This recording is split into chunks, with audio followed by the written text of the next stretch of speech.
Today we have a special relating to the state of our country, but more so on the legal issues affecting our country. You heard the president was proposing constitutional amendments, and there's been some matters grappling us in the Constitutional Court. One of the most consistent voice about the issues of our Constitution and the issues of the Constitutional Court itself is John Sangwa, State Counsel. Has been a luminary on this matter, a light to shed, for our people about matters happening in the Constitutional Court. Let's tackle the recent development before we tackle the state of the country. Mr. John Sangwa, welcome to the podcast. This is home for you now. Yeah, no, thank you for inviting me again. I was just thinking to myself that, maybe we should work on a weekly program. I think so. I think so. It's becoming imperative. That's right. So I've even lost count as to the number of times I've appeared on the podcast. So I think it's something worthwhile to consider because we're never short of issues in our country, especially matters of governance. And I think it is important to constantly share thoughts and encourage debate. And I think that is what is required in a democracy. It's not just about singing it. It is also about living true to it.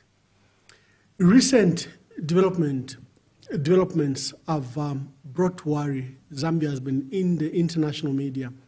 Recently, President Hakainde Hichilema suspended 3 constitutional judges. This raised serious issues, especially that these judges were part of a panel that were supposed to hear former President Edgar Lungu's matter before court. There is a young man, a UPND youth activist, Michelo Chizombe, who's taken this matter to the Constitutional Court, challenging the eligibility of former President Edgar Lungu's decision to stand in the 2021 elections and his eligibility, and in future elections, like the 2026 elections. People saw you throw in your heart in the matter. What is your role in this case?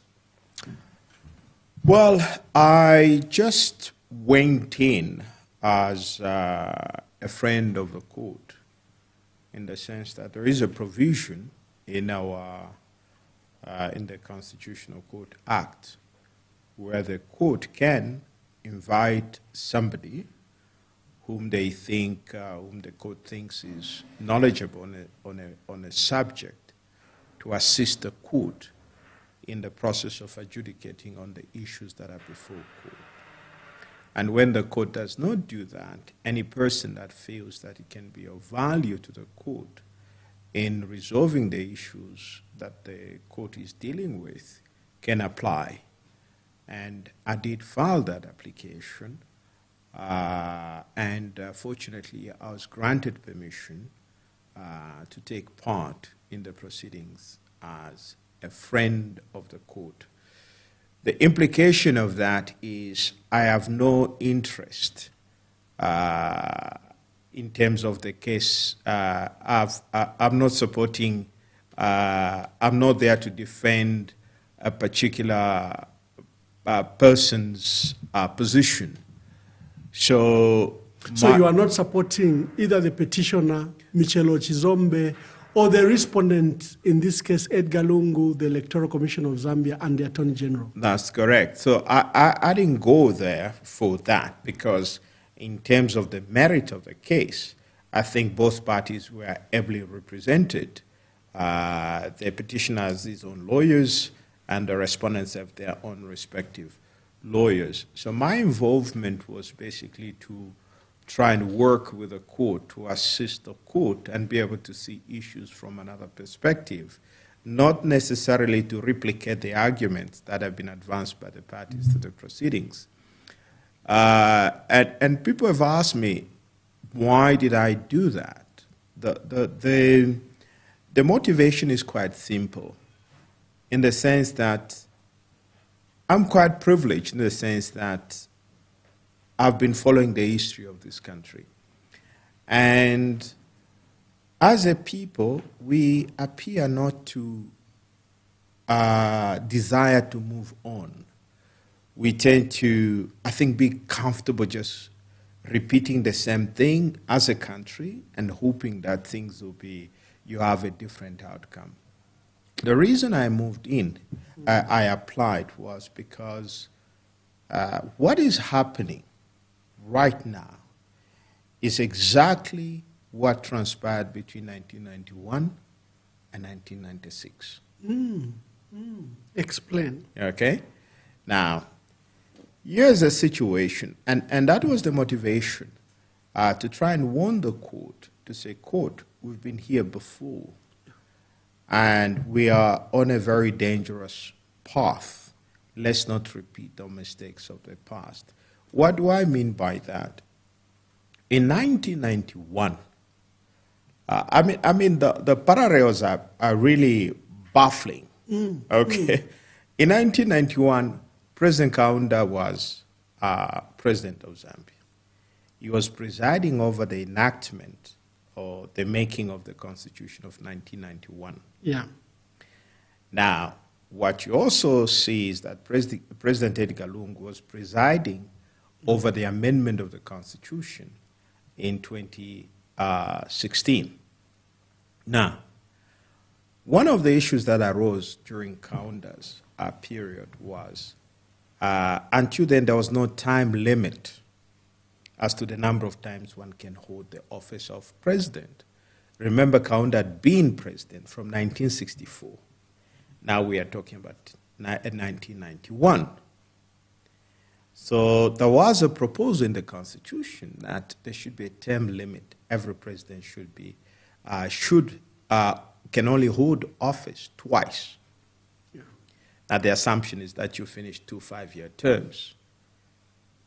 Now, that issue came up in 91. Now, how do we manage this process? Because Kaunda had held office more than that. Okay, maybe 3, maybe I think by 91, I think there had been almost about 5 terms. Five, yes, yeah, nearly 5. Now the question is, how were we to address that? Because Kaunda still wanted to stand in 91. So they came up with a very clever formula where they said, well, for purposes of counting the number of times the president has held office, we will start counting with this Constitution. Meaning that all the years that Kaunda served as president did not count. It came to 0. So the new law didn't apply retrospectively. That's right. And Kaunda was dealt with as a fresh candidate. As a fresh candidate, so whatever he did before that didn't count. Now, President Lungu had the same challenge after the 2015 elections. 15 and 16 election, because in 2016, they introduced the amendment to the Constitution. Now, I think the drafters didn't think so much as to how we're going to treat the number of years that President Lungu had held the office before 2016. Right? So, so now the question that arose was, because I think this was a realization after the election of 2016. Then they said, okay, we're now talking about 2016. He has won. What about 2021? Is he eligible? Is he eligible? Because he has just served from 2015 to 2016. That's right. So how do we treat that period? Right?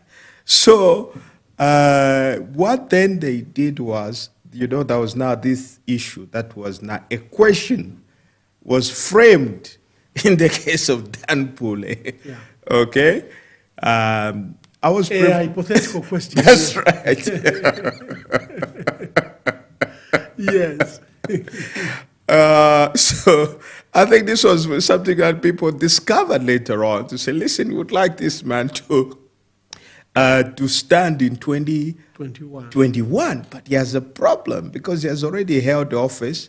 He's been elected twice in 2015 and 2016.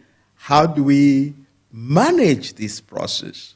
So that's how the case of Danpule arose. So it was basically a creative way to try and erase the period served before. That's why you are saying this. The parallels are similar to 1991. Exactly. So, through the Danpule case, President Lungu managed to erase the number of years he served before 2016. The 18 months he served. Yes. So, through that interpretation, very creative interpretation, by the way, I was involved in the case. So, they achieved a very, they basically erased those number of years, so that the first term effectively started with the 2016, putting him in the same position as KK, so that the first election now was 1991.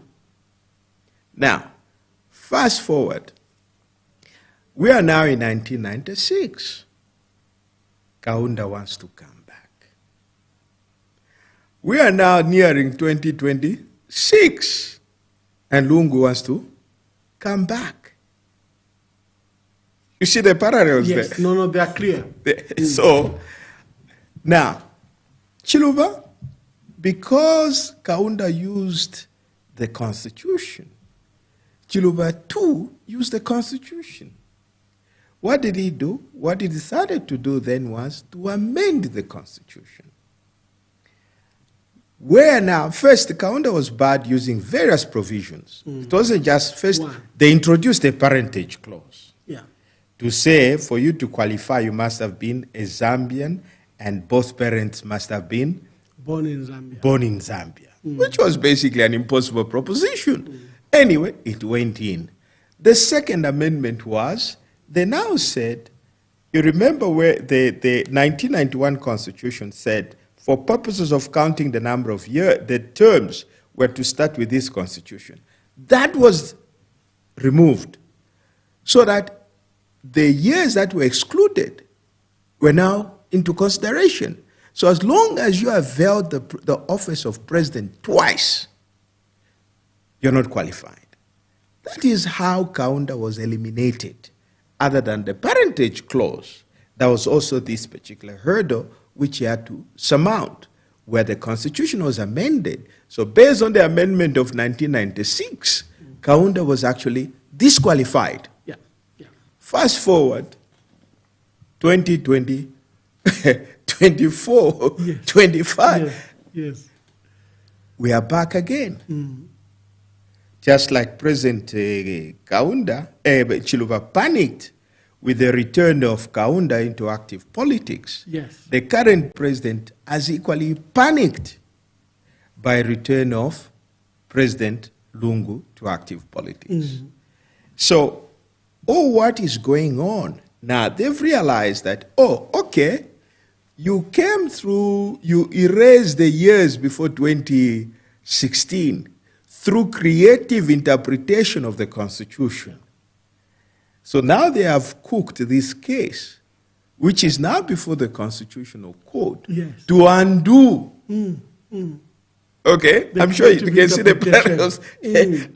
To undo what they achieved in through the Danpule case, which was repeated in the Kapalasa case. This matter was settled 3 times. That's right. And in the Danpule case, the Bumpy Kapalasa was MP for Katuba. That's right. And then your case, another case that you were involved in, the Sishua, I think you amalgamated the petitions, or separate That's petition, right. Legal Resource Foundation, Sishua's case were amalgamated. And 3 times the Constitutional Court ruled that Edgar Lungu was eligible. Exactly. So they ruled the first time in Danpule.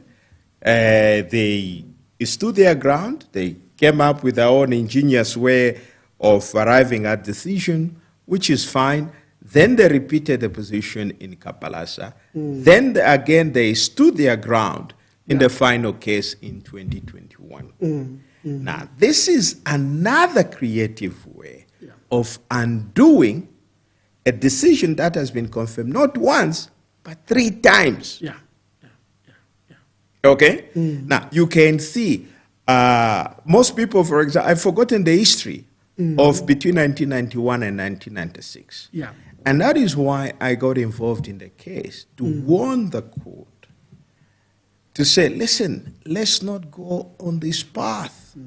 We've been there before. And we tend to have this ability to take so many things for granted. Now, obviously, whatever has happened, and the fact that you now have 3 judges suspended, right? It doesn't give a good image in terms of, because clearly what is now happening is that the complexion of the court has changed. Okay? So, by that suspension. Yes, because what is being done is a very, very shabby way and rather indecent way of trying to pack the court. Because what has happened is this, maybe people may not be privy to this. What happened was, after the current president came to power, the composition, the numbers of the judges of the Constitutional Court appointed by President Lungu, I think, was reduced to 7. I think some retired, some died. 1 retired, I think about 2 of them died also. The full bench is supposed to be how many, 11? Yeah, I think something to that. It has to be some uneven number anyway. Now, what did the president do? He appointed 4 of his own. So the attempt was basically to water down the composition dilute the composition of the court. But again, he could only appoint 4. So you now have 7 judges appointed by President Lungu, and then 4 judges appointed by President Hakainde. Yes. Now, and of the 7, he suspends 3 of them. That's right. So it's a very shabby way, but in a very, very shameless way, where you just being blatant. So now you have 4 judges appointed by President Lungu, 4 judges appointed by President Hakainde. Now, that is the composition of our court. But they go further. They realize that you can't sit as 8 judges, but 7. So they drop 1 judge who was appointed by President Lungu. So now you have 4 against 3. Okay? And of the 3, 1 had already ruled, given minority judgment against President Lungu. It was a very shabby, very, very shabby, shameless way of doing things, which I think if there was some element of decency, people would not have done things in such a blatant manner. Okay, but it doesn't take a genius to figure out as to where this is going. I'm glad that you are speaking about this in a comical way, but that's a tragedy then of our judiciary. It is. You cannot have a judiciary revisiting their own decisions, as in this case. You cannot have a court, to revisit its own decisions. I think it's not even provided for in the law. No, it's not. It's not. And those are the issues that I had prepared to share with the court. When I applied, I was given only 24 hours, less than 24 hours to prepare. So I normally do a couple of drafts. Maybe I even go up to the 10th draft that I'm satisfied. So I ended up filing my first draft, okay, just to meet that requirement. And then I indicated expressly to say, these are cases where you don't pick up submission from the shelf. You have to sit down and think very carefully. Now, you have to remember, this is a court where there is no appeal, okay? Once they have decided, that's it, you're done. And there is no provision for the court to review its own decision. There isn't, Okay? And that is why I made it expressly clear in my submission to say, I would like to request to be given the opportunity to add to my submission verbally in court. Yeah. Because I realized the enormity or the gravity of the situation we are dealing with. You know, because what is at play, you know, it's not necessarily Lungu or HH or what. It's the country. This is what people don't see, okay? Lungu will not live forever, but the implication of the decision will live on beyond that. HH will not live forever, okay? But the implication of what he's doing and what is being done during his presidency will live on, okay? Now, this is the mistake that we often make. We don't think like that. People only think about themselves and now. We don't think about what we are doing to the country. That was my motivation to apply to get involved in the case, to point out the dangers of doing this, of the path that had been taken. Because first of all, I lost the case, not once, twice. Yeah. First, I opposed the application in the Dan Pule case. That same court, you told them that President Lungu was not eligible for 2021. That's right. The second case, you still told them that President Lungu was not eligible. That's right. The third case, you still told them that President Lungu was not eligible. Yes. But they differed with you. They said he was eligible 3 times. Yes. Now, and I think the nation is now understanding, because the same court that told you that he's eligible 3 times, now they're the ones that are actively entertaining the thoughts that you had presented to them when it was not fashionable to do so. That's correct. Now, it's like going back to what we had said. But the point is this.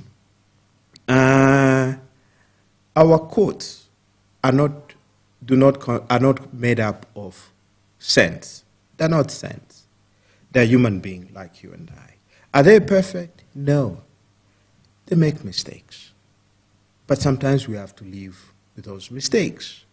Now, if we say that it was a mistake to have ruled that Edgar was eligible in 2021, and now it is correct to now undo that, which is a better evil.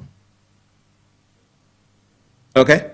From a legal point of view and looking at the interests of the country, I can live with the first mistake, that Lungu is eligible. I can live with that because my view is that it is a very dangerous and selfish game that we are playing. We are playing with the country in the sense that, you see, there has to be finality to every litigation. Okay? I went to court. I lost. I had a position. And I was told, by the way, what I say is not the law, but what the courts say becomes the law. I respected that. I accepted that. They ruled that Lungu was eligible. And next, Lungu's name was on the ballot. Next, Lungu took part in the election. Next, Lungu lost. Now, is he eligible to stand in 2026? Yes, he's eligible, because nothing has changed between 2021 and the next election. God willing, he lives up to that point. Now, to go back and start now beating the courts to change its tune, that is what I find difficult to accept. That is what we should not entertain as a country. And it's very dangerous, and my worry is that a decision to the effect that Lungu is not eligible, reversing the earlier decision, would destroy the court completely. It will destroy the court completely. No matter how creative they may be in their thinking, okay, it will simply destroy the court. Because the court itself has not helped itself. It has not conducted itself very well. It has failed to win the trust and respect of the people, and I think this will be a final blow. And the people that are doing all these activities or who are behind the scheme, I don't think at all they have the interests of the country at heart. Maybe they have the power and they think they can get away with it. They may, and that is why this podcast is important, to be able to have a conversation and warn the people of this country that we are on a very dangerous path. Okay? When you go to court, there are two possible outcomes. Yeah. Okay? When you go to court, you expect either the court to rule in your favor or against you. You should be able to accept both outcomes. One person will end up crying, the other one will end up rejoicing. It is the nature of our judicial system. But you don't go back and start beating the court first of all, you don't go back by first of all cooking the court so that it can give you the decision that you want. That is very, very indecent. Okay? It's not the way to do it, and that acts against the interest of the republic. Now, that was one of the things that motivated me. Okay, I have no right, because I can tell you, for example, I didn't vote for President Lungu in 2021. I didn't. Okay, that is my right. That is my prerogative. I do not have the right to stop him from appearing on the ballot. I don't. He has the right to appear on the ballot, but he doesn't have a right to my vote. That is my prerogative. He has to earn people's votes. Okay? But this idea is happening again. In 1996, we used the law. We used the Constitution to stop Kaunda from contesting. Now, we are about to use the courts to stop another presidential candidate from contesting. And that is what I'm warning the country, to say, please, let's make progress. This is not the way we should be conducting ourselves. We have far more pressing bread and butter issue to consider in this country than getting embroiled in these activities that are going on in court. The matters that happened in court and at court yesterday were very sad. First, the number of deployed police officers that had been seconded and sealed from Chikwa Court, from the new roundabout where Stanchat has built a new feature there, round up to Intercontinental. The number of police officers that sealed the area it's like you were at war. And then something happened in court. When the court finally opened and you began to make your presentations, I think you tried to guide the court. First, you stated that the other parties to the case could comment on your submission. Mm-hmm. You had made very fundamental submissions, even warning the court in the event that they ruled that Edgar Lungu was not eligible. Again, we'll talk about that. But you warned the court. So the court started. They allowed the petitioner to lay his case. They allowed Edgar Lungu's lawyers, Bonaventure Mtalea and Makebi Zulu, Jonas Zimba, to also lay their case. Then they allowed the Attorney General and the Electoral Commission of Zambia. And of course, you are the friend of the court, the most neutral voice. Yes. And when it came to you, all of a sudden there was just pandemonium in court. Yeah. The judges decided that they would not hear you. Yeah. Yeah. What was that? Ambassador, I've been a practitioner for many years. I've never seen that. And I know that other people have said, I walked away upset. No. I think I walked away with a sense of sadness and a sense of shame. It was more about sadness, really, because what transpired in court, even as a matter of common sense, should not have transpired. Now, the point is this.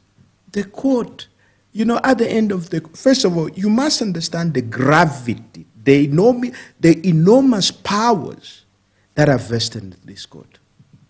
Matters begin and end in this court. There is no option for an appeal.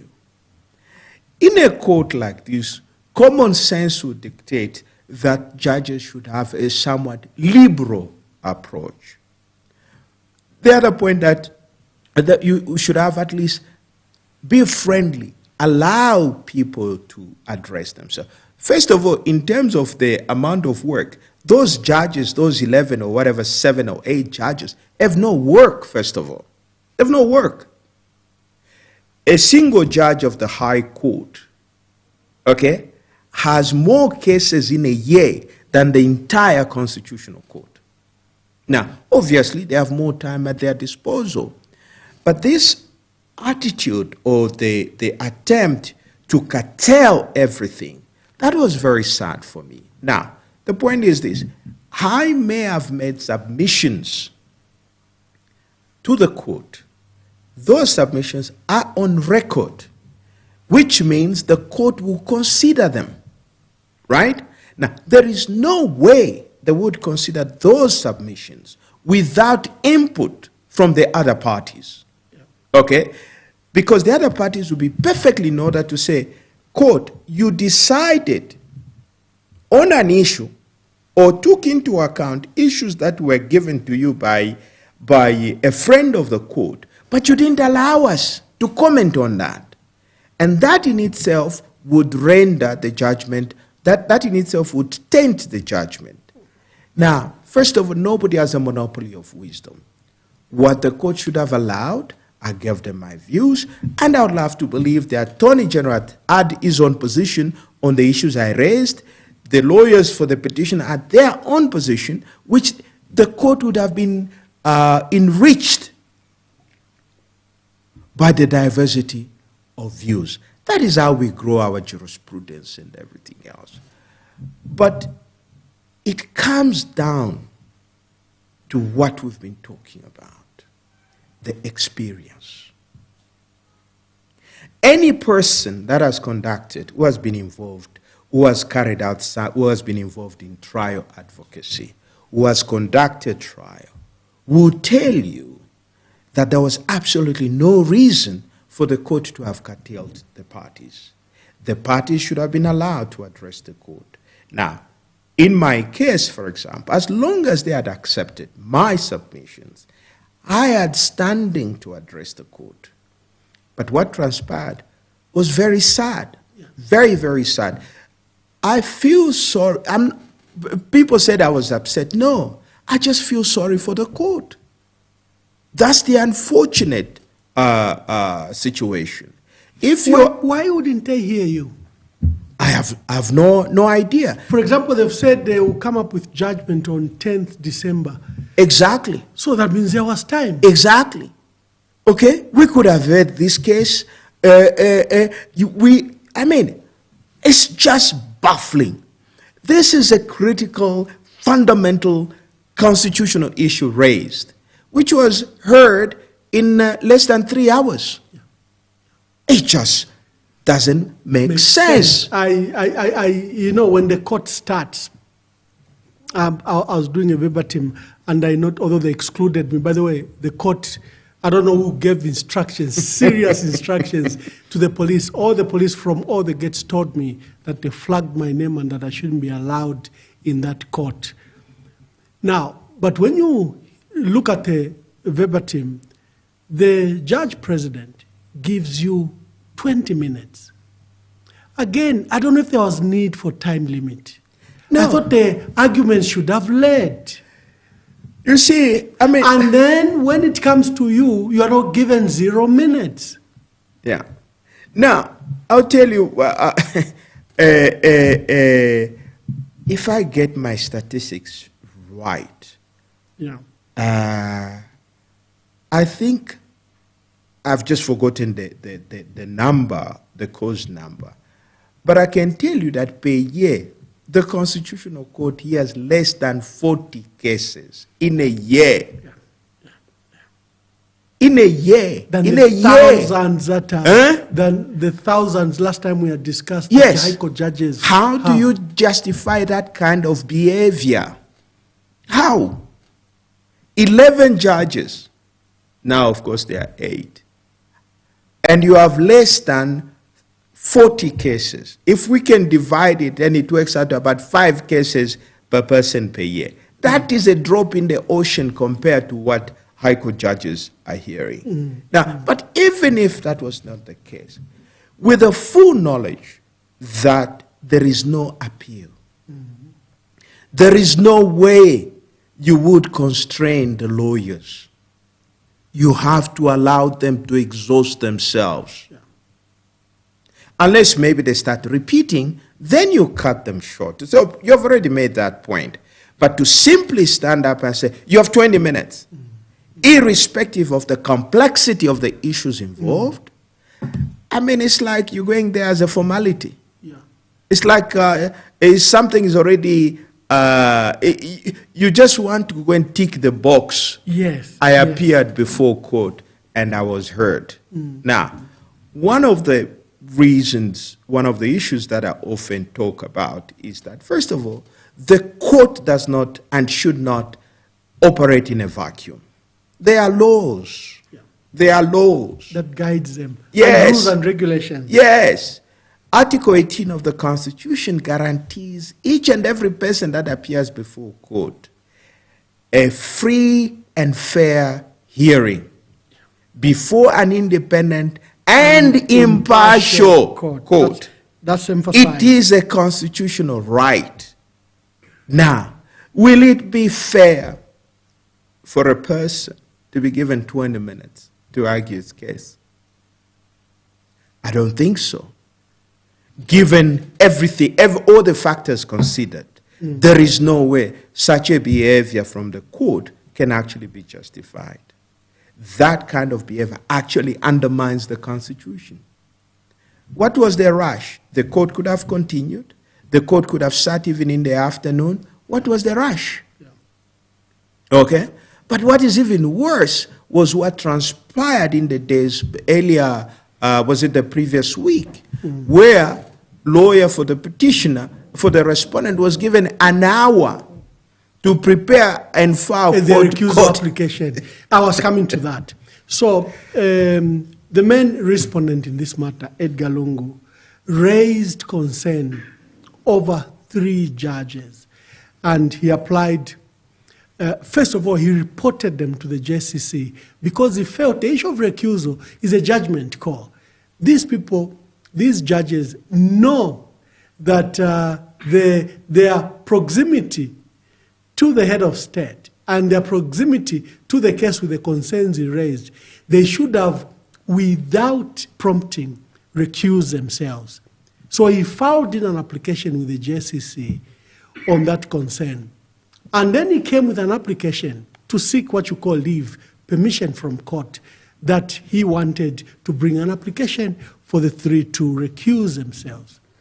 The judge president, that she had previously provided a dissenting judgment, and in their view, in the view of President Lungu, he didn't think that she would change her mind on that, and that she would not abdicate or vacate her earlier positions. For the other 2 judges are their relationship with the head of state. What do you do in circumstances of recusal? I thought that's a fundamental issue to a right to a fair trial. You know, the problem is we take a lot of things very lightly in this country. And that is basically what may account for where we are 60 years on after independence. Now, let me try and explain this thing. I've just talked about Article 18. Article 18 is non-debatable. It is a right of every person that appears before court. Yeah. That person, if first of all, he has the right. The court, it's not me imagining this. Article 18(9) clearly states that you are entitled.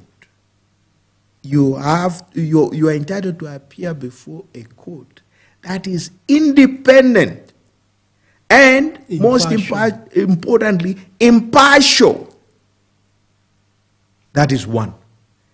When you appear before this independent and impartial court, you are also entitled to a fair hearing. The first portion defines the character of the court. That court must be impartial. Secondly, fair hearing. It is now talking about the conduct of that hearing. It's not just a wishy-washy kind of hearing, but it has to be fair. Fairness will be determined based on the facts of each particular case. Let me draw some parallels here. When we say impartial, Ambassador, you know, it's like you want to go to surgery. The operating room must be sterile. It's non-negotiable. Non-negotiable.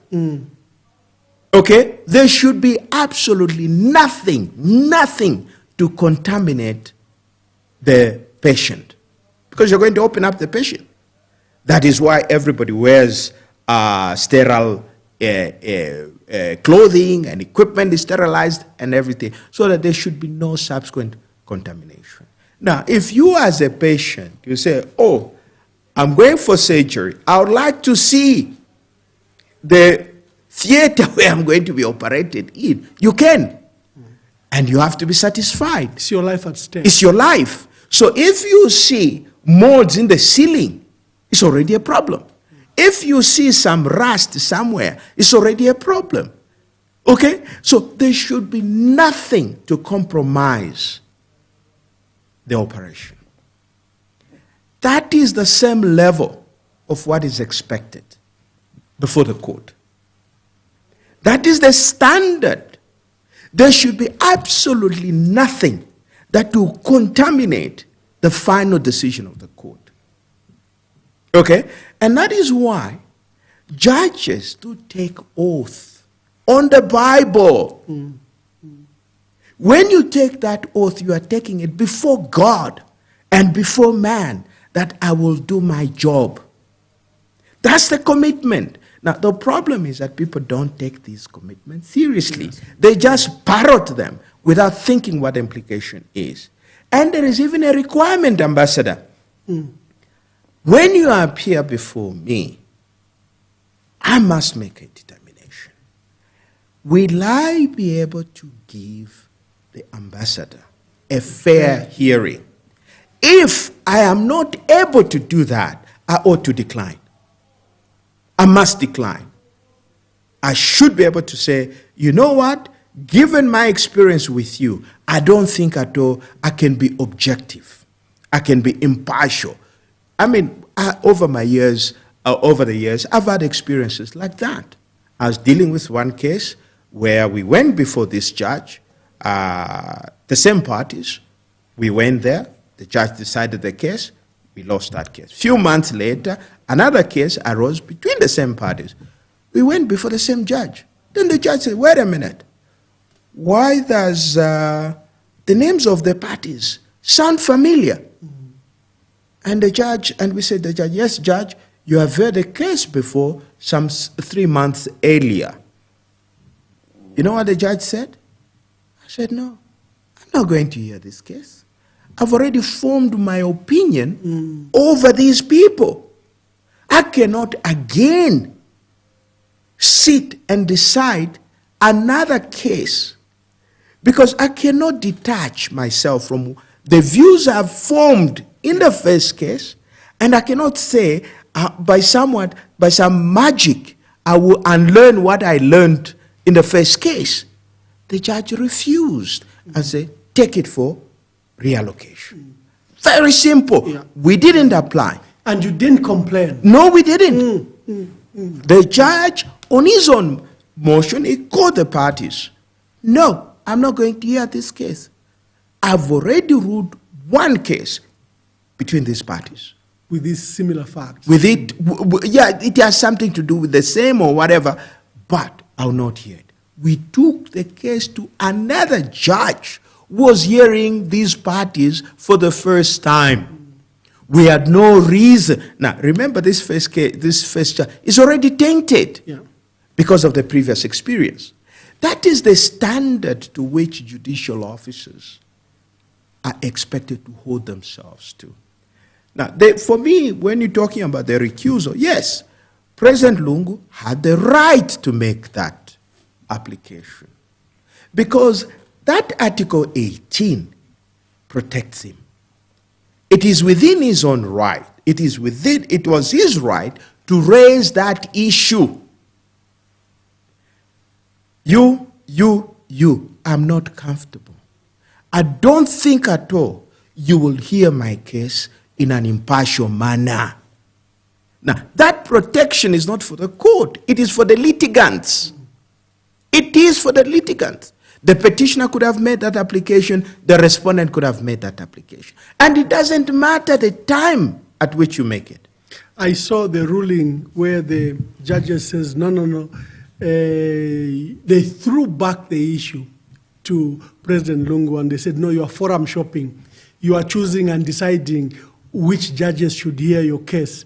Being a layman, I was rather surprised. I thought they would take into consideration the concerns that you are too close and your proximity to the case may render your partiality to be doubted. Yes.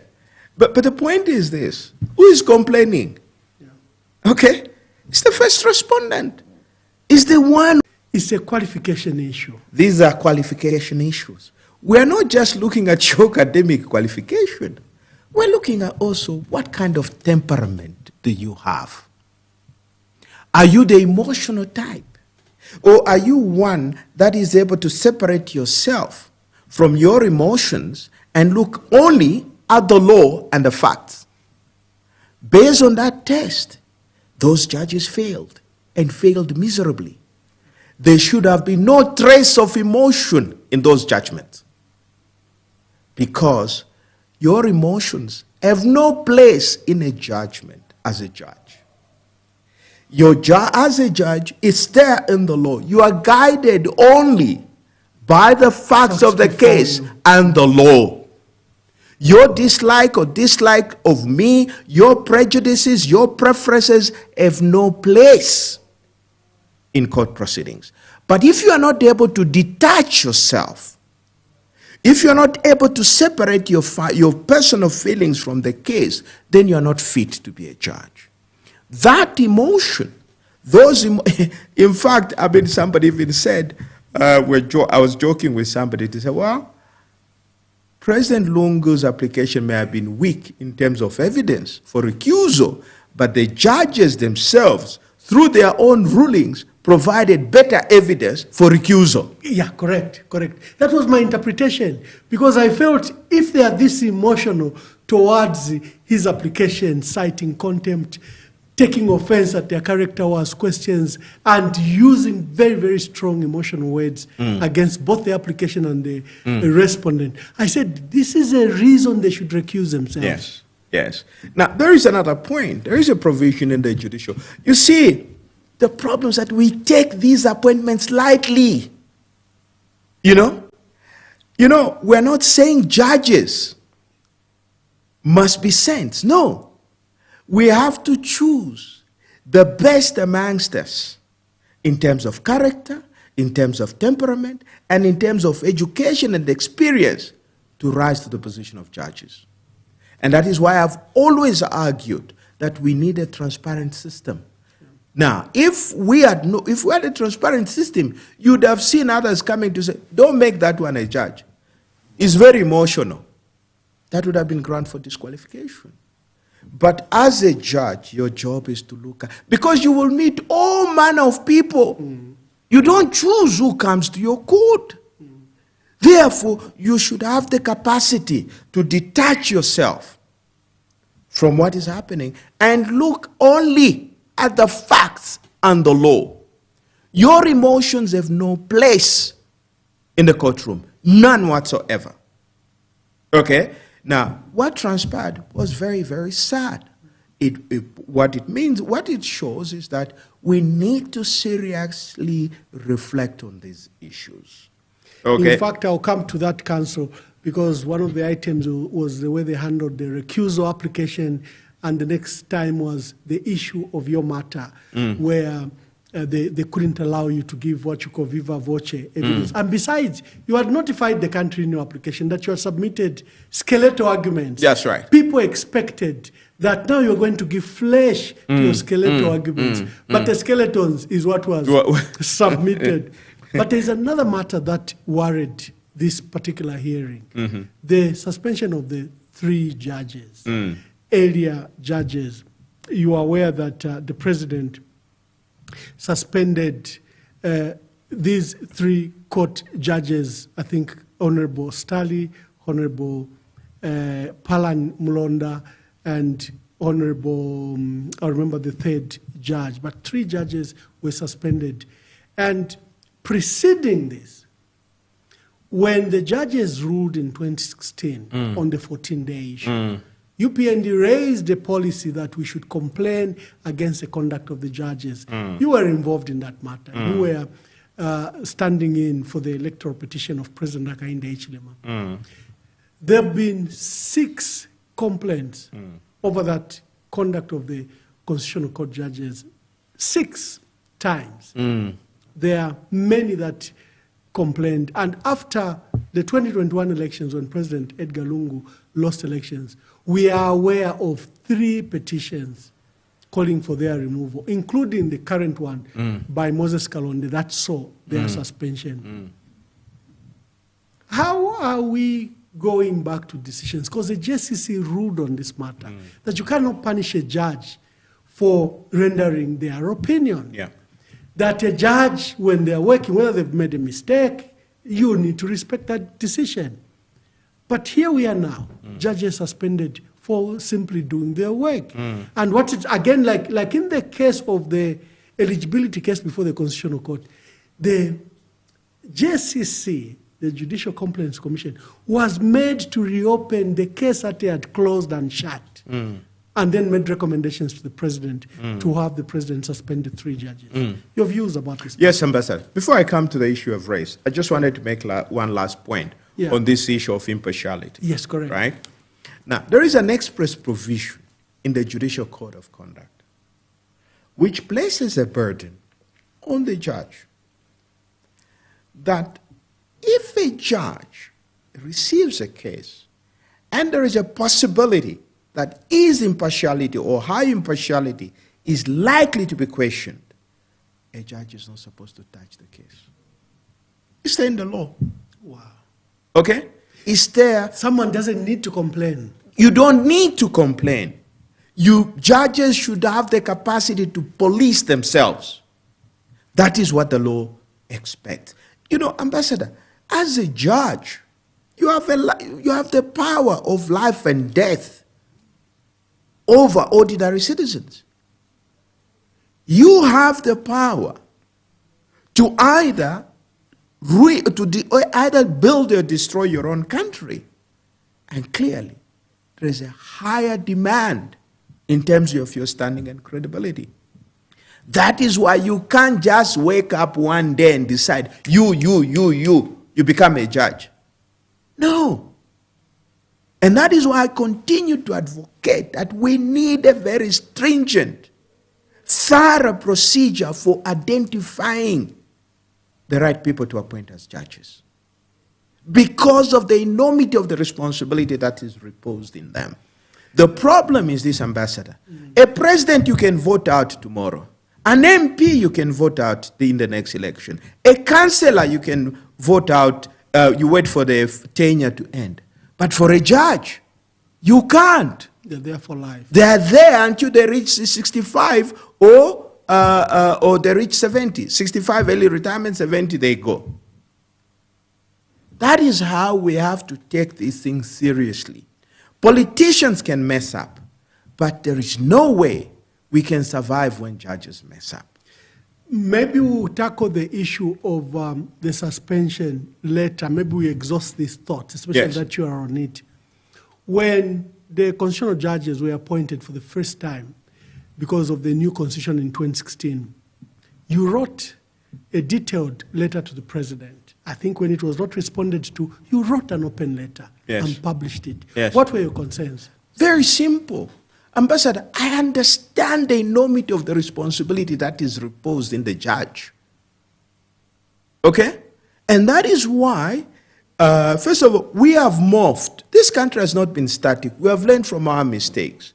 Previously, what used to happen was, I can graduate from law school today, I get admitted to the bar, I go and run a supermarket. After 15 years, I say, after 15 years, I can be a judge. I apply. From running a supermarket to sit on the bench. No practice, no nothing. experience. There was no requirement for just that. Just years. Yes, just years from the time that my name was put on the roll. I wait 15 years, I can apply. And every year you are just renewing. I'm renewing. But in 96, that problem was spotted. To say, no, it's not enough. You need experience. You need experience. It is that experience that you take to the bench. Okay? In other countries, they pick up the best lawyers, people that have proven track records of litigate, of doing actual court work. Okay? People that have experience, that have prosecuted cases right from filing the initial document, preparing everything, leading up to trial. Running through the process. It's not an easy process. Okay? It's not something, a lot of things you learn on the job. Okay? And that is why you need a person who has gone through the mill. Now, at the end, and not just anybody, you also have to have, there should be evidence that you distinguished yourself in terms of trial advocacy, in terms of prosecuting cases. And you must at least also have a record of successes before you can be elevated to that position of a judge. Because what is happening, you are simply switching roles from where you are sitting at which we call the bar to the bench.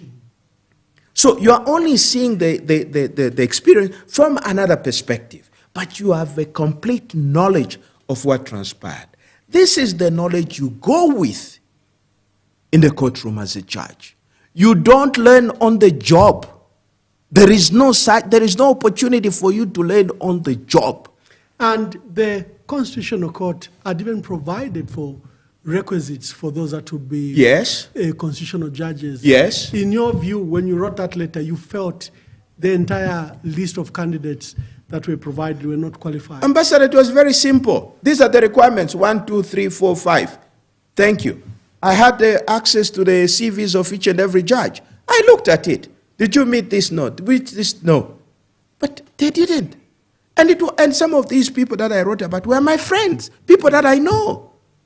But Ambassador, where the Constitution is, for me it's a no-brainer. Between upholding the Constitution and maintaining our friendship. Ambassador, it's a no-brainer. Okay? You uphold the Constitution. I will uphold the Constitution. If you don't like me thereafter, that's your problem. Now, there's been a school of thought that now that these were not qualified, but they were appointed by the president, ratified by parliament, and became judges, can we have them removed? Well, you have to make a case. First of all, Ambassador, you have to acknowledge that there is a problem. Then we have to have a national discussion. How do we address this issue? Various models have been utilized in other countries on how to address these challenges. But the solution doesn't reside in arbitrary singling out 3 judges for punishment, okay? Now, but we need a systematic way. It is to acknowledge the fact that, yes, I gave my opinion. That was my opinion. That remains my opinion because I understand the gravity of what is involved. Now, remember, this is a case of, you see, matters begin and end in the Constitutional Court. You should conduct a trial in the Constitutional Court. How do you preside over a trial when you have never taken part in one? How? On what planet is that even humanly possible? In Zambia. Okay. Because in Zambia, because President Hakainde Hichilema in 2022 appointed 27 new judges. Among them, 4 to the Constitutional Court. Your young brother, Makebi Zulu, took a petition. He says most of them were not qualified. Again, we are back to the same issues. It's like we learned nothing from your case of 2016. And the state ignored you, bulldozed this way using numbers in parliament, and the judges became Constitutional Court judges. Similarly, Makebi Zulu's application and process has been frustrated. He lost, and now the people he said were not qualified. There was even a similar case of one that didn't even meet the 10-year requirement, because by the time it was going to ratification, they had done nine years and some months. But still, now they are our judges. That's why I'm asking, what do you do? Yeah, Ambassador, it comes down to the issue that I've been talking about. You know, everybody rushes to amending the Constitution. No. What we see is people fighting the Constitution. If the Constitution says 10 years experience, I mean, how do you understand that? Now somebody goes and appoints somebody who does not have the requisite qualification. How is that the fault of the Constitution? It's not. It's the fault of the people that we elect in office. That is where the problem is. The answer to the challenges that we face is that we must scrutinize the people we elect to elected offices. Okay? Secondly, there must be, there's another point, Ambassador. If you look at the Constitution, I can't remember the exact provision. It clearly states that appointments and promotion to public service shall be on merit. Wow. It's a constitutional stipulation. Now, how can you say, that's why I said, no single judge in this country will ever say, I've been appointed on merit. None. Because there is no system in place. Okay? Because if it's on a merit, somebody will tell you, who evaluated you? Okay? Who are you competing against? Because if it is on merit, you could say, well, there are 20 candidates, and they only wanted 5, and I was one of the 5. Then you can claim that you're on merit. What system should we place? Ambassador, is very simple. It's just a common sense issue. It's very I mean, how do we do in our own little tuntembers? Do we just pick up people from the street? Do we? No. Okay. Even the hire of a maid, there's a process. Yes, even hiring him. Yeah, common sense. If we can do that in our own homes, what more in public offices? Are we not required to set even higher standards? Because these people, they affect the lives of everybody in the country. So there should be a higher standard that should be imposed. But it's there in the Constitution. People continue to fight against the Constitution. They violate the Constitution. Okay? The solution is simply to start to look at the people's behavior that we elect. Are they themselves law-abiding? If somebody has been a thug all his life, do you think you put him in an office, he's going to respect the law? No. These are the issues we should be looking at. But coming to the point that you're raising about the impartiality of the judges, the Constitution already has set standards. Now, coming to this thing, first of all, the point is this. The Constitution is binding on each and every one of us, by the way. Okay? Now, even when I am called to be appointed a judge, Ambassador, I have a duty as a citizen or to any public office. I have a duty as a citizen who has been nominated to check the Constitution. Do I have the requisite qualifications to be in that position? Okay? Responsibility starts with us as a people, as a citizen. Okay? You want to appoint me as a judge? I have to say, I'll go to the Constitution. What are the requirements for a judge? I have to, 1, 2, 3, 4, 5 requirements. Have I met all those requirements? I have to be honest with myself. And if I don't have those, I'll simply say, you know what? Thank you very much for the confidence. Unfortunately, I don't have those requisite qualifications. I know of a friend of mine who was also designated to be a judge of the Constitutional Court. Okay, somebody approached him to say, well, there is a Zambia, your home country has just created the Constitutional Court, and they're looking for judges to sit on the Constitutional Court. What he said, oh, okay, give me some time, I'll get back to you. He went home, checked the Constitution. He simply says, well, he needed practice. He should have been admitted to the bar, but he's one of those who finished school a long time ago, and he never bothered to go to Ziale, and he came back and said, you know what, I'm sorry, I can't take up that appointment. I can't even explore this because I don't have the requisite qualification. So judges, those who are, there should be a sense of self-evaluation, Ambassador. As a people, you know, we should be able to say no to some. Even I know the employment rate is very high, but you can't just take up a job and make yourself a joke in the process. It is far more humiliating that way, and you are destroying the country. Because clearly there are other people that are far more competent, more qualified than you are, who can take up those appointments. You know? I like that. Yeah. You take a job to make yourself a joke. Wow. Yes. I mean, that's exactly what we're seeing. You know? Yeah. So, Ambassador, but Council, now coming to the issue of the suspended judges. Yes. There are worries that the JCC or the president is wielding so much power. I don't know how it was before the 2016 elections, but it appears it's easy to remove the DPP. It's easy to remove the judges, literally, almost unilaterally. In fact, a judge, for the first time in this country, can be removed in a period of 2 weeks. Because they'll take up a matter, suspend the judge, make recommendations to the president to suspend you, and the JCC will write to the judge who's involved, and there'll be a hearing and another recommendations. I'm saying this because we have seen it in the manner they removed the DPP. Madam Shawa Siyuni. We've seen how they removed Sunday Nkonde, Joshua Banda, and others. And we've seen where it was going with these 3 judges. We knew by the end of the week those judges were going to be on the street. What happened to the sense of security of tenure? What happened to those guarantees that judges will enjoy security of tenure? Yeah.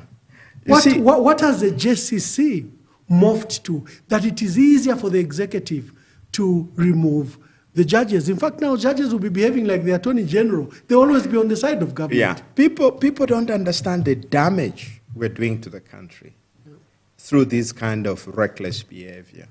By the way, the problem you're talking about didn't just start with Siyuni. It started with Mtembonchito. Okay? Mtembonchito was one of those, he went even in a worse off situation because he got arrested as a serving DPP. And I said, no, this can't be. You cannot arrest your serving DPP. First of all, there is no limit, but this happens under President Lungu's reign. I got involved in that case because I was just outraged. And I said, you don't do that. You may not like Nchito, but at least respect the office of DPP.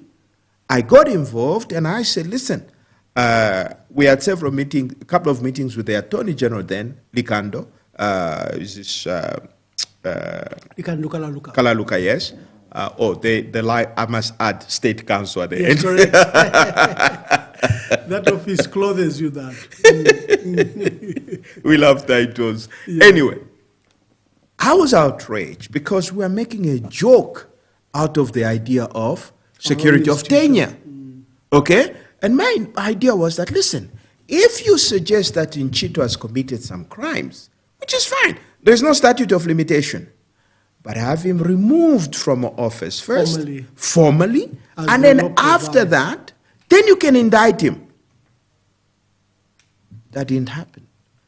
Okay? And he went through, I think the case is still going on in court. I don't know whether it has been settled and everything else. So that was the beginning. And this happened after, I don't know whether this was after the, I think this was before the 2016. This was before the new constitution. The amendment to the constitution. But that experience was bad. It was really bad. First of all, there has to be some sense of humanity, right? Put yourself in the position of Nchito. Would you like to be treated that way? After all, you are a public servant. You're working for the state. Now, treat another person the way you'd like to be treated. Okay? So that went on. Then we had the same scenario with Siuni, but other people, I think, and then there have been others, and so, but I think others deserve to be removed. But the point is, it is the procedure. Should the process undermine security of tenure? Because the way I feel, the way I see it, no judge is safe. No, we'll talk about the ramification of what we're doing. But the point is this. Let's look at what has transpired. What has changed in relation to the to the judges of the Constitutional Court? What has changed? It's the composition of the JCC. Okay? In the end, the results are dependent. Institutions comprises human beings.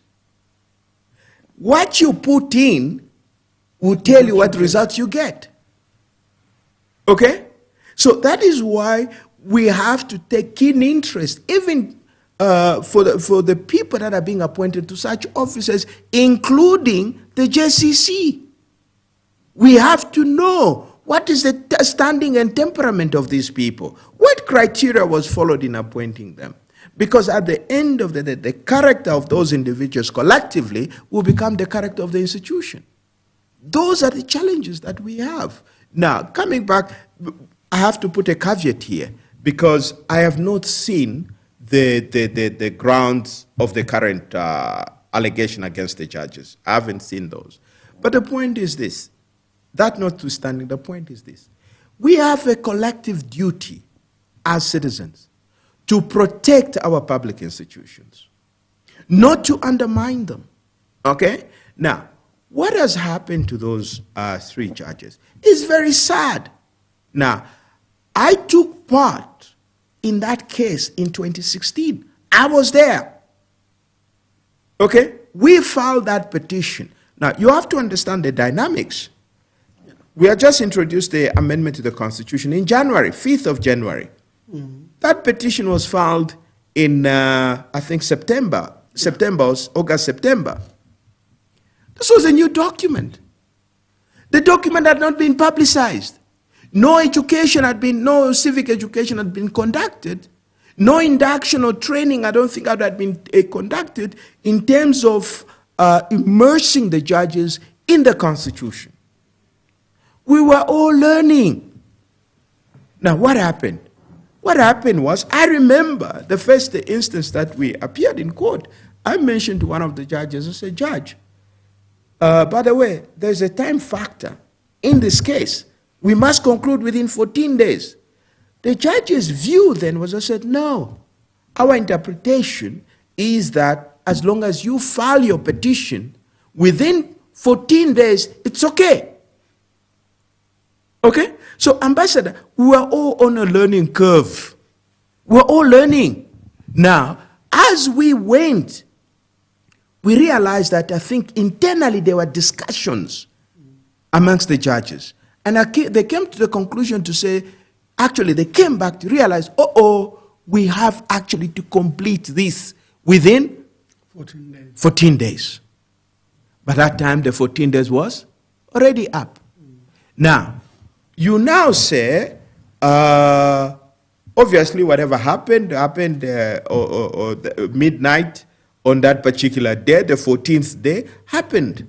But in the end, whichever way, we needed to conclude that. And they concluded to say, okay, the petition is dismissed on grounds that are suspect. I've accepted that. Then I heard that, a petition had been filed against the judges for their removal before the JCC. Now, I said, no, that does not amount to misconduct. Judges misdirect themselves every day. They get it wrong. But that cannot be a ground for removal from office.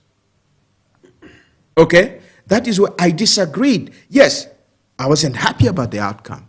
But do I believe there should be reason to have them removed from office? No, I don't. I don't. Okay? Because judges learn. Even seasoned judges make mistakes. Now, the provision of the law are very, very clear. Now, when you begin to, these are the dangers that Zambians need to understand. If a judge received a bribe, that's different. Yes, correct. Okay? That has nothing to do with his job. He ought to be removed. Okay? But how the judge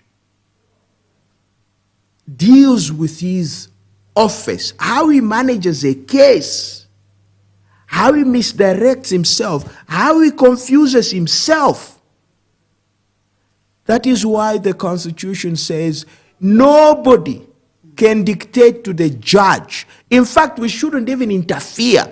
Judges are supposed to be insulated as they do their work. Okay? And that is why the assumption is that judges have gone through this rigorous process of identification. So we have full confidence in them. Therefore, we cannot, from an academic point of view, we can disagree, analyze, they got it wrong here, what. It begins and ends there. But at the end of the day, ours remains the opinion, but what the judge has pronounced is the law. Okay? Now, we don't realize how much we are damaging the institution. Now, sometimes, as president, for example, you equally have an obligation. You equally have an obligation to protect that institution. Okay? Those institutions are key for the functioning of our democracy. When you are president, for example, if I may just digress, you also have an obligation to make sure that there is a strong independent opposition party, because that is key for the proper functioning of your democracy. You cannot set out deliberately to smash the existing political parties. What you're doing is that you are undermining the fabric of the foundation of your democracy. Similarly, you cannot begin to attack those institutions. Okay? Whatever has happened should not have happened. The problem is this. When we allow this, you know what we are doing now? We are now start reviewing judgments made by the court by an outside body. Okay? Which has absolutely no mandate. So now, it has happened, I think, in other countries in Western Europe, where judgments of the court are subject to review by the executive branch of government. We don't want to go there, whereby judges will have to fear that if I decide this way, this will be reason for me to be taken to the Judicial Complaints Commission. We must allow judges. Now, in any case, this thing has already happened. 2016, this already happened. We move on. And I'm sure judges have also learned that. It was part of the learning process. Now, the question is, we have to be responsible. What is the benefit that we gain by pursuing these three judges? What is the benefit to the country? It's being totally irresponsible to do that.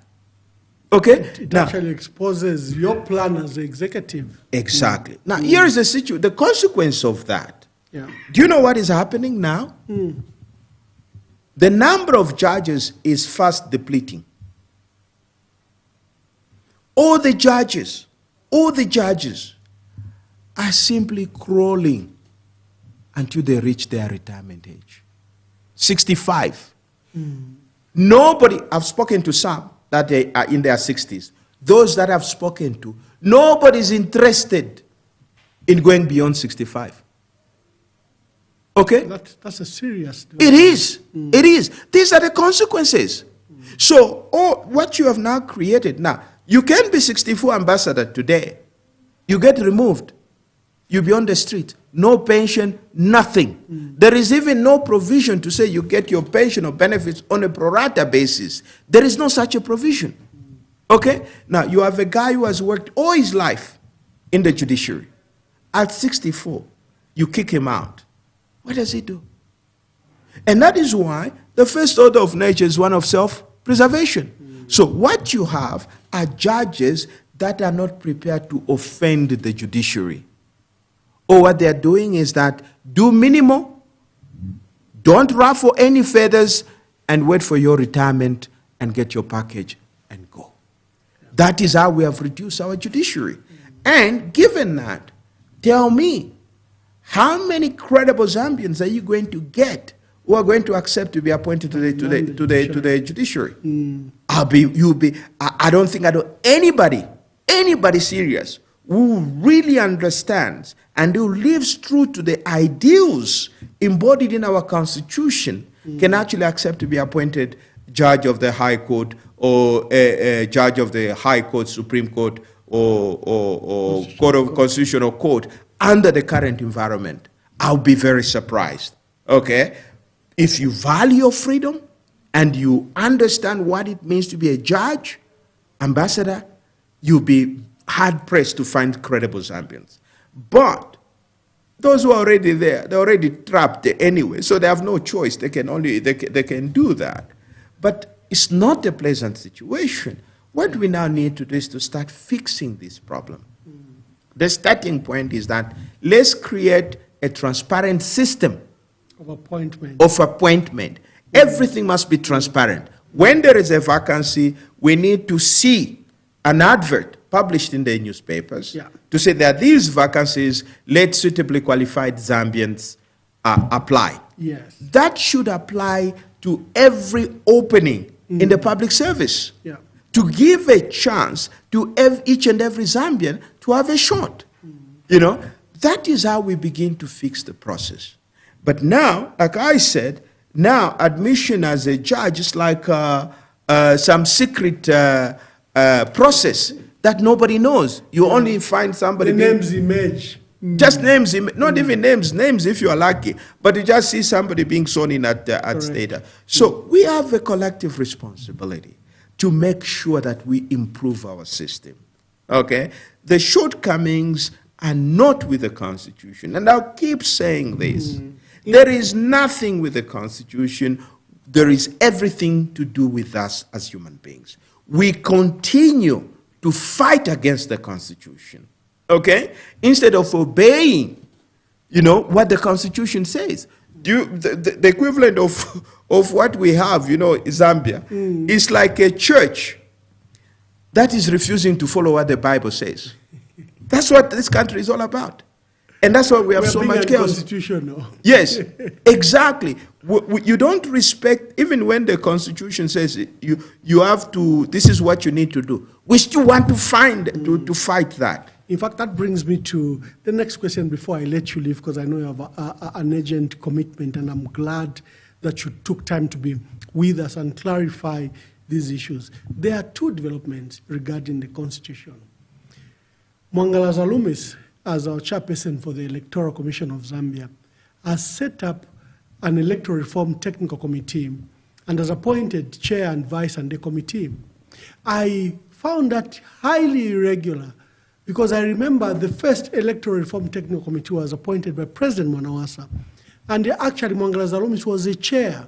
It was a presidential appointment, I think, under the Commission of Inquiry, and Mwanawasa wanted specific issues regarding elections, especially that it had been a contentious issue in the 2001 elections, where he had won by 29%. So Mwangala Zalumis is the chair of ECZ. Does she have powers to amend her own body? Because that's what she's doing. She has appointed the Electoral Reform Technical Committee, and they've begun sitting across the country to review the electoral rolls in this country. Is it the duty of a person like, or appointed person like Mwangala Zalumis to reform the Constitution or make recommendations to the Constitution? Her sister at the National Assembly is doing similar things. She has announced, I meant it because she's another woman. I don't know if they are sisters, but I meant it in that context that she's another woman. So her sister at Parliament also has announced her own reforms. She says there are non-contentious issues and arising from the presidential speech that was made by the president. She says we have to start a process to amend the Constitution. Can creatures of the Constitution amend themselves? Council, please, just, I feel that what Honorable Mwangala Zalumis is doing is clearly illegal. Ambassador, it doesn't require genius to know that both sisters are dabbing in lawlessness, which is very sad. Okay? When you're a public officer, you occupy public office, the first thing you must ask yourself, even if you have an idea, no matter how brilliant it is, ask yourself, do I have the power to do what I want to do? Let me check the instrument that constitutes my office. Does it give me the power to do that? If it does, then you say, hey, this is what I'm going to do, and I'll do it pursuant to A, B, C, D. Now, if there isn't such express provision, you can't. What I would like to know is, by the way, Mrs. Zalumis was my classmate at UNZA, together with her husband. But I'd like to know, maybe she can educate us, maybe find a way to get the answer from her. What provision of the law empowers her to do that? Okay? I've checked the law and I've not come across. What I know is that Electoral Commission has the freedom to carry out civic education activities. Okay? But not to embark on a campaign that will result in the reform of legislation. First of all, in our system of government, it's very clear. All legislation is initiated by the executive branch of government. Okay? It is the president that sanctions legislation. Now, by doing this, she's dabbing in the work of another branch of government. That is why the Electoral Commission you're talking about was appointed by President Manawasa. I think if I remember correctly, he must have relied on the Inquiries Act or something like that. I might be wrong, but it must have been the inquiry. There is even for the president, there is actually a specific legislation which empowers the president. The president can't just wake up one morning to say, oh, I'm going to constitute this. No. The question is, what law? This is how people end up in jail when they leave offices. Okay, because you ask them, listen, what law governed what you did? Okay, but even then, what criteria was used in first of all even identifying the people that have constituted the committee or whatever it is? But I think most importantly, when they finish that work, where will they take their recommendations? Okay? You can't take it to the president. You can't. That's not your job. Okay? But in any case, there is a specific body that is created in this country whose job is to constantly revise legislation. That is the Law Development Commission. If there is need to review legislation, that is the body that is supposed to be. You make representations to this body, but you don't embark on that exercise yourself. Okay? But the craziest one, and the one which I'm even short of words, is that coming from the National Assembly. I mean, guys, there is separation of powers. The National Assembly is supposed to check on the executive branch of government. Okay? And the job of the National Assembly is clearly spelled out in the Constitution. It is nowhere is it stipulated that the National Assembly can initiate legislation, especially one of this magnitude that we're talking about. Oh, she's been very clear. Okay. A process was started earlier. We saw a letter from Petauke Independent Member of Parliament, Jeje Banda, where there was a proposal and a letter written to the Speaker over what they call non-contentious issues. And now, recently, following the President's announcement, a process has started in the National Assembly where they want to review the so-called non-contentious issues. And who determines Who determines that? What is your reference point? Yeah. When you say it is contentious, okay? What is your reference point? You know, whenever you argue these things, I mean, people should pause for a moment. I mean, Ambassador, you can't just dream up whatever you dream. There has to be some element of self-restraint. And not only that, this country, we are clocking 60 years of independence. Yes, yes. Okay? Now, when you are Speaker, before you do something, ask yourself, has any of my predecessors done what I'm about to do? If they haven't, ask yourself why before you go ahead. And if you must, there should be backing.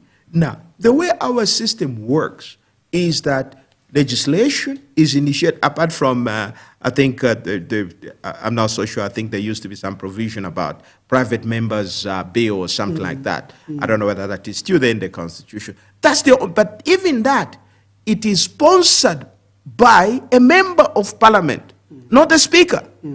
Okay? So all legislation emanates from the executive branch of government.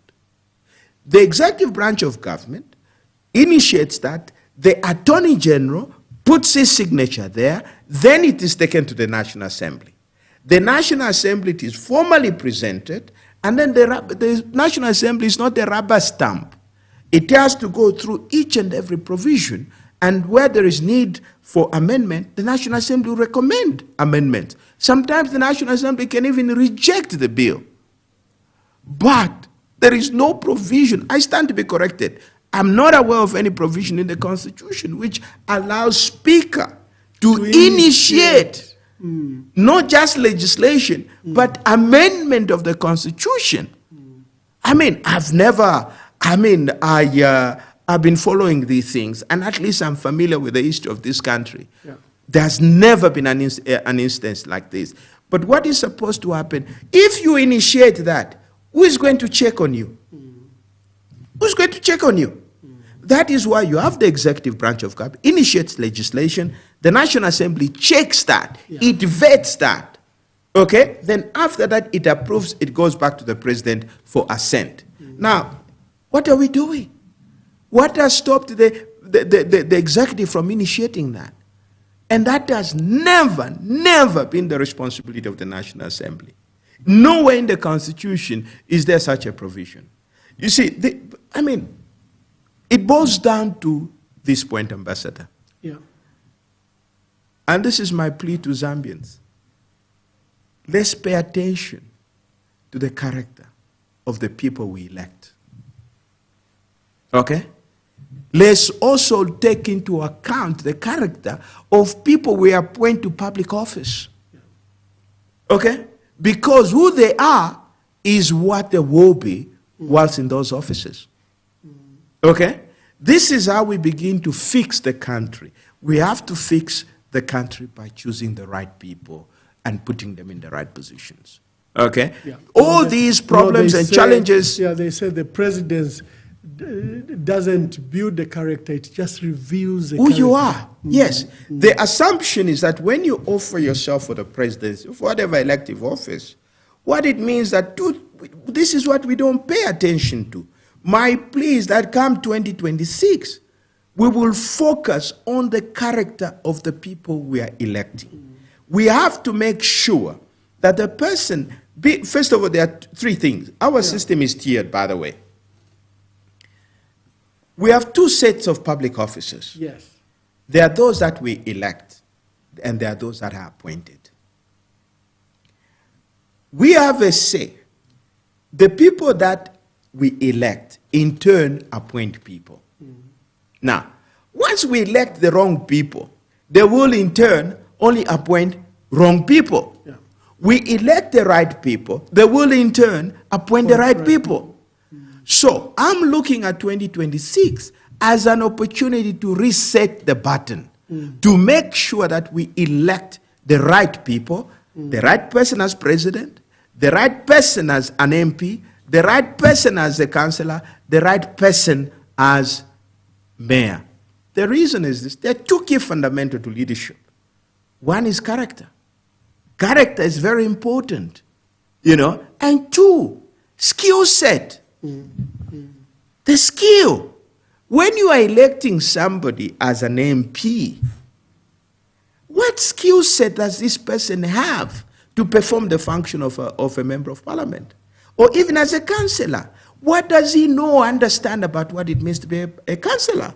And most importantly, when you elect somebody as president, what skill set does this person possess to occupy that office, which will wield so much power?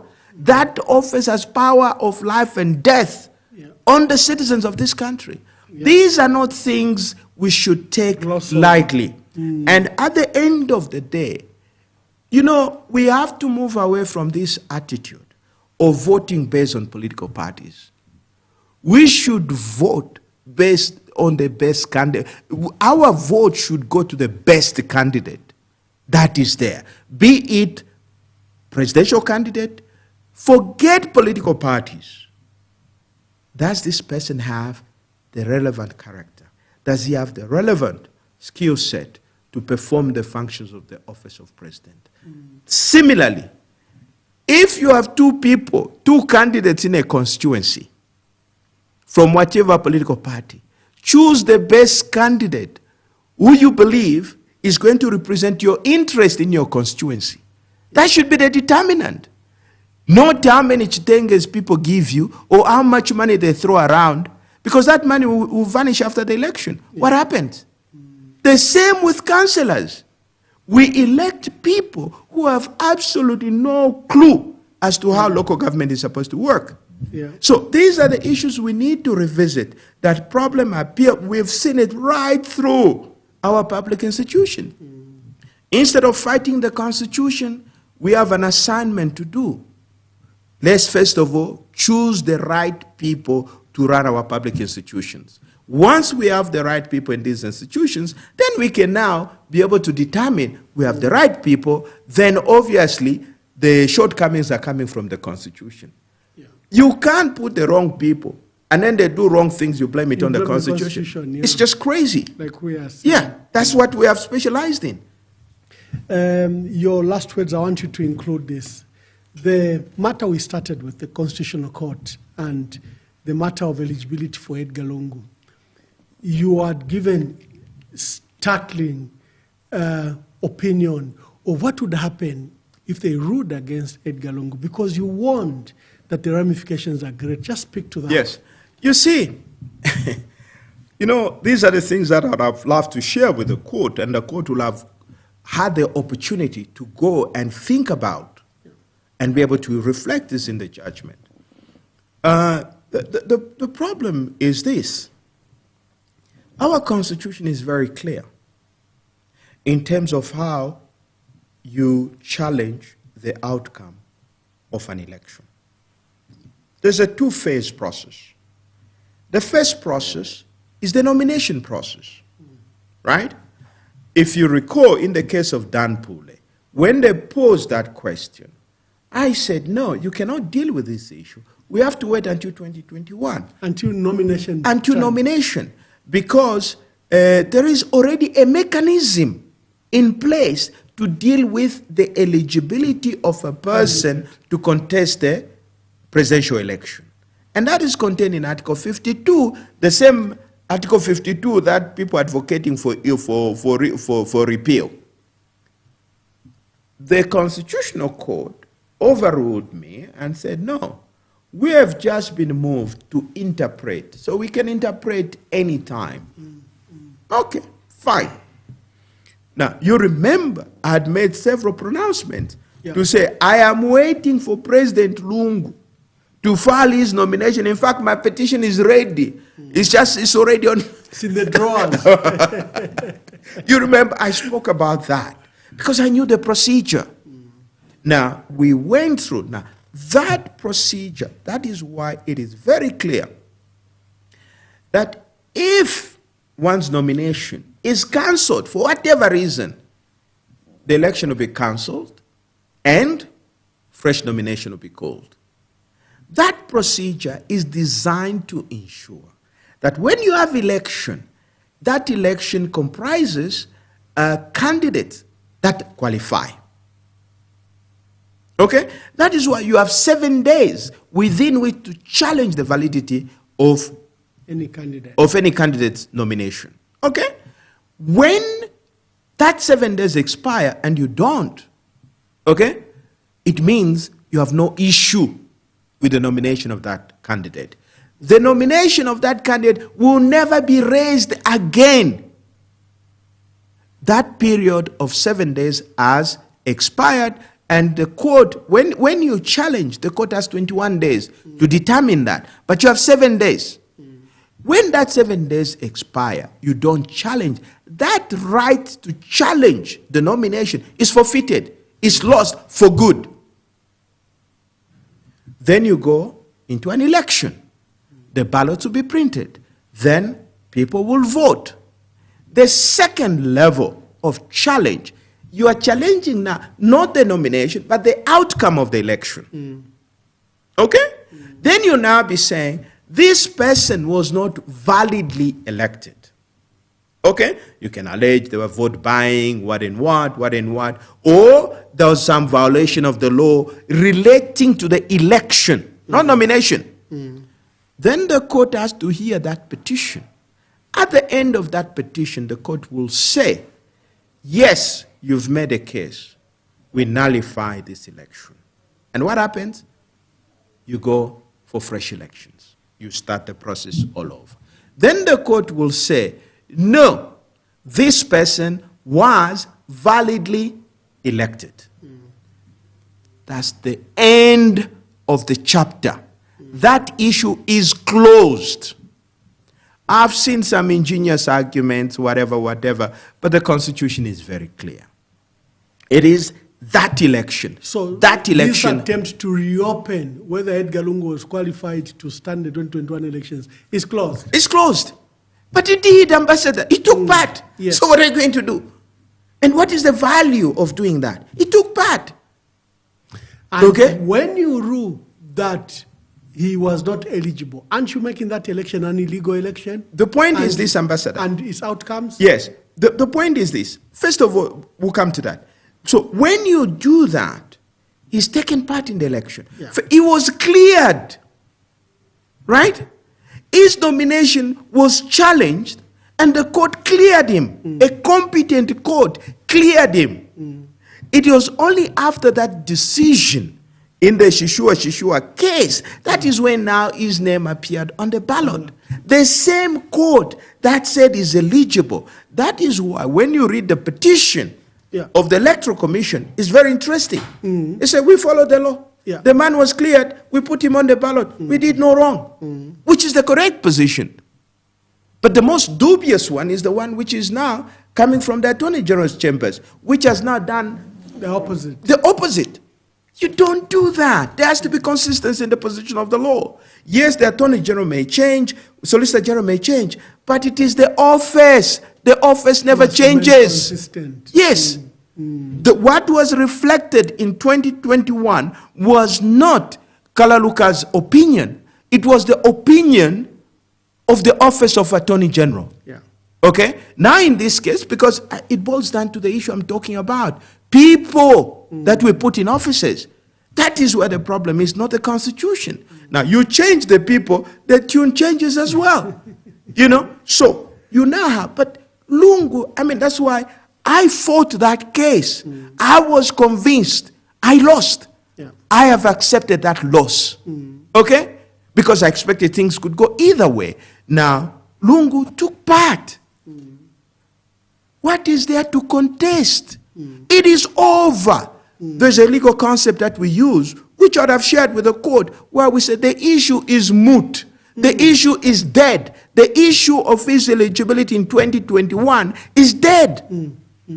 There is nothing alive. That election is long gone. The only election we can deal with is 2026. If you are raising this issue for purpose of wait for 2026. Now, these are the problems now. Okay, let's say, okay, the court is being asked to revisit. If the court, and this is what I'm saying, and my plea and my hope and prayer is that the court does not reverse itself. It is in the interest of the country that this constitutional court remains consistent and sticks to its decision, because it is the final court. It will become a joke if at all it reverses itself. And I've looked at it, there is absolutely no ground, no basis on which it can reverse itself, because that election is gone. Now, what are you doing by going back to 2021? We are unraveling things that have already happened. When we start unraveling, where are we going to stop? Okay? We are now going to say, okay, fine, he was not eligible, fine. But he took part in the election. So, what is the impact of a person that is not eligible on the election that he participated in. If you determine that he was not supposed to be there, but he was there, now that we know he was there, what is the effect of a person who should not have been part of that election and ended up being part of that election? What is the effect? The court has to resolve that. It has to resolve that. I would argue it means that even that election is tainted, and the outcome of that election is equally tainted. And I'm warning the country, is that where we want us to go? Is that what we want to go? We can't. We can't. We can only move forward. If we want to stop President Lungu from contesting the election in 2026, let's do it through the ballot. Not this through this crazy arrangement that somebody is cooking up. We have to respect the Constitution. The court itself, the Constitutional Court, has an obligation to stick to its own decisions. Okay? But I'll tell you one thing. There is no, throughout the debate, for example, nobody pointed to a provision of the law which authorizes the Constitutional Court to do what it is being asked to do. Nobody. Okay? Because the way our Constitution is structured is that as a public officer, whatever you do, you must point to a provision of the law. Yeah. If you can't point to a provision of the law, you can't do it. Now, even in this case, the Constitutional Court must be able to point out to say there is a provision in the Constitution which allows us to examine the eligibility of a losing presidential candidate. That's another big point. Okay? They should point to a provision of the law. There's a provision of the law. Because what the petition has done is to single out one participant in that election and said this particular one was not eligible. Yes. But that candidate lost election. He lost election. So tell me, which provision in the law tells you you can challenge the nomination, you can challenge the the president-elect, but there is no provision in our Constitution to challenge the eligibility of a losing presidential candidate. If there is, then let them tell us what provision that is.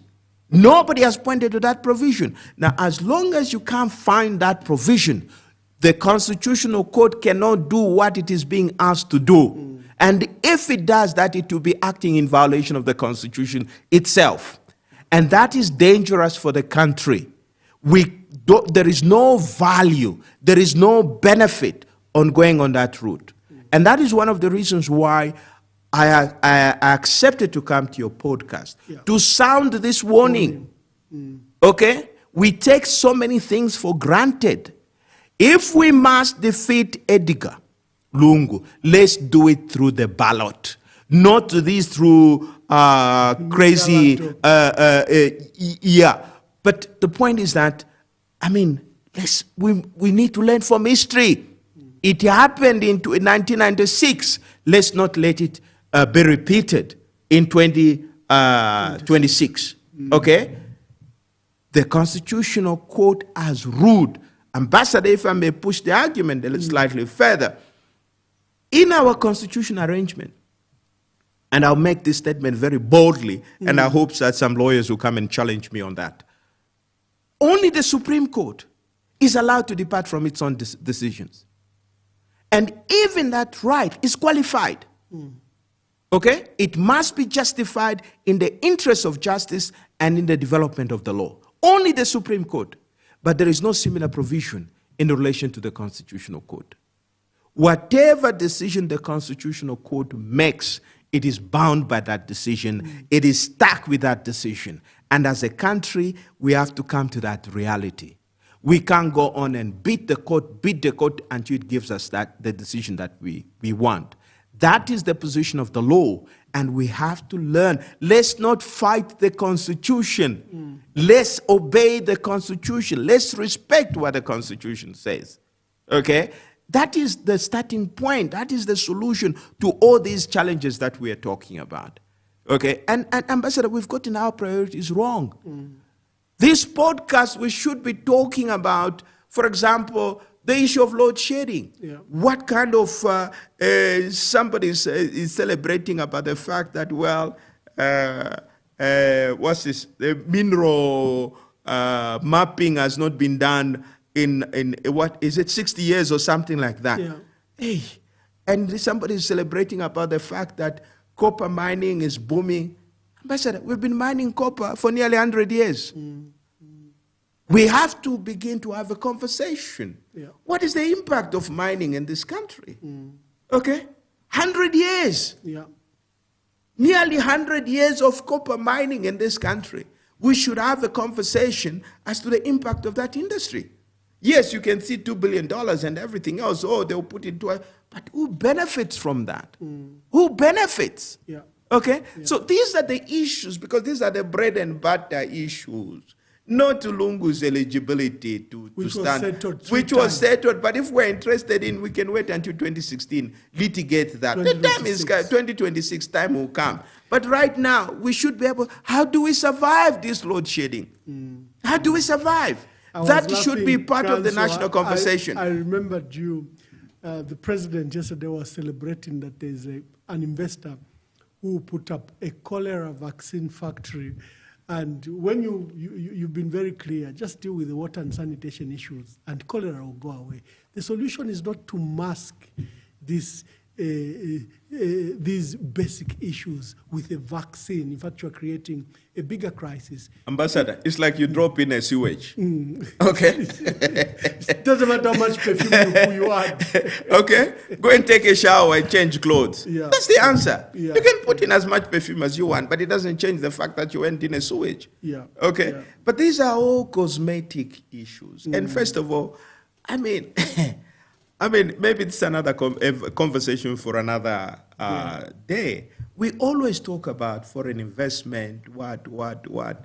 Ambassador, what is the impact of foreign investment in this country? What is the impact? Like you were saying, what's the impact of mining? Yes. We've been mining for 100 years. Yes. For 100 years, we've been exporting, roughly $5 to $7 billion a year.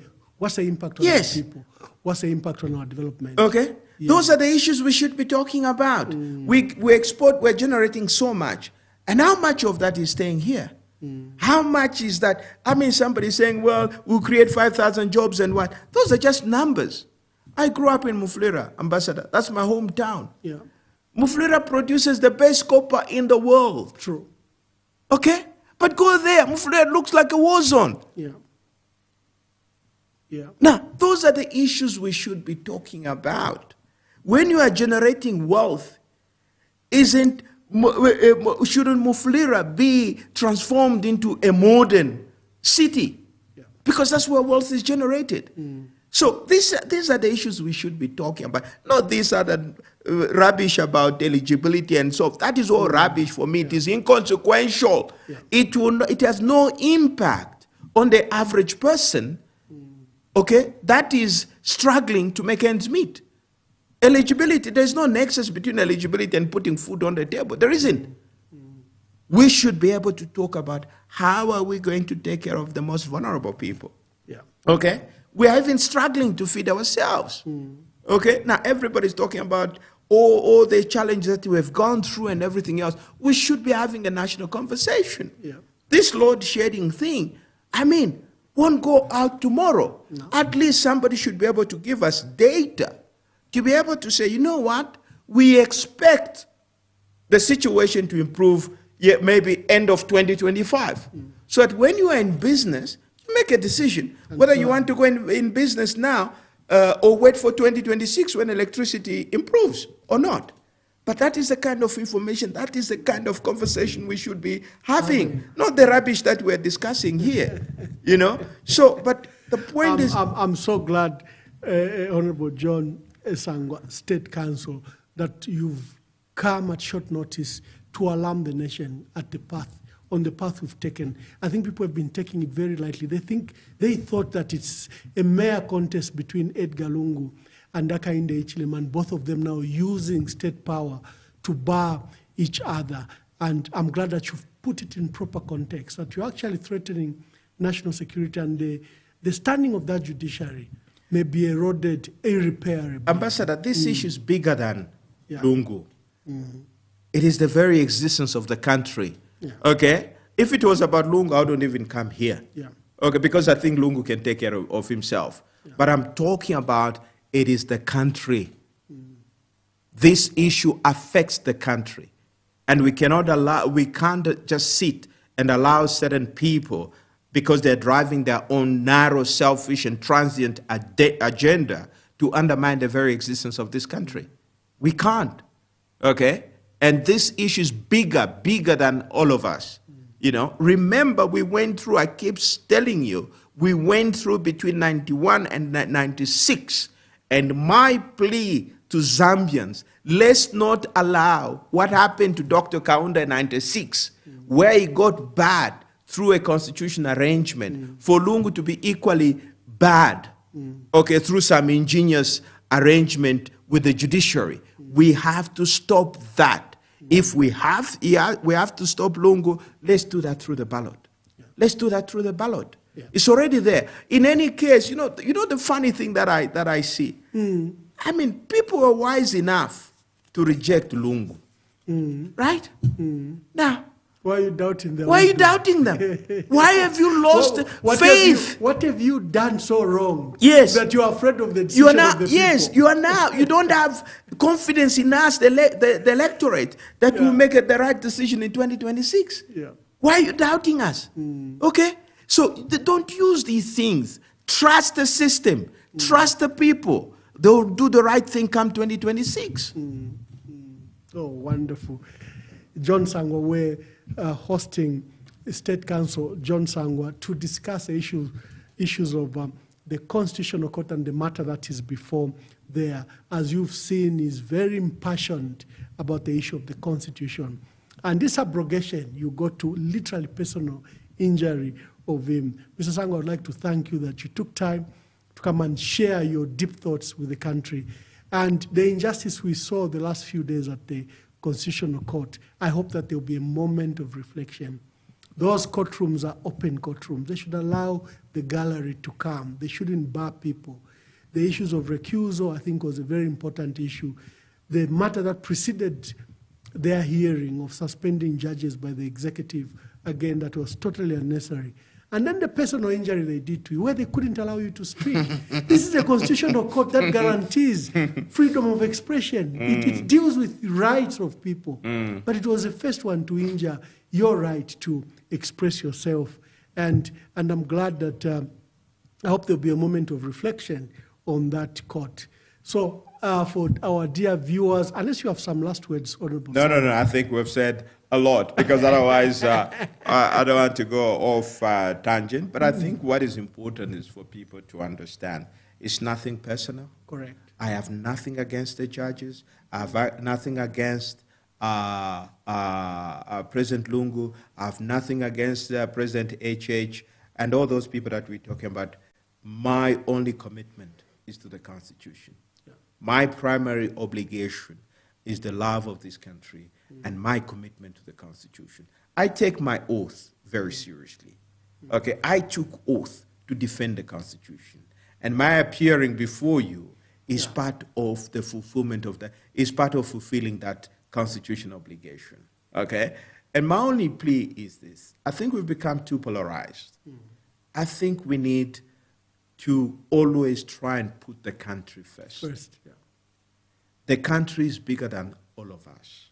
We will go, okay? But the question is, what kind of a Zambia are we going to leave behind? Okay?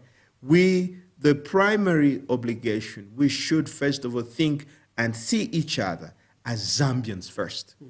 And then our political affiliation and everything else second.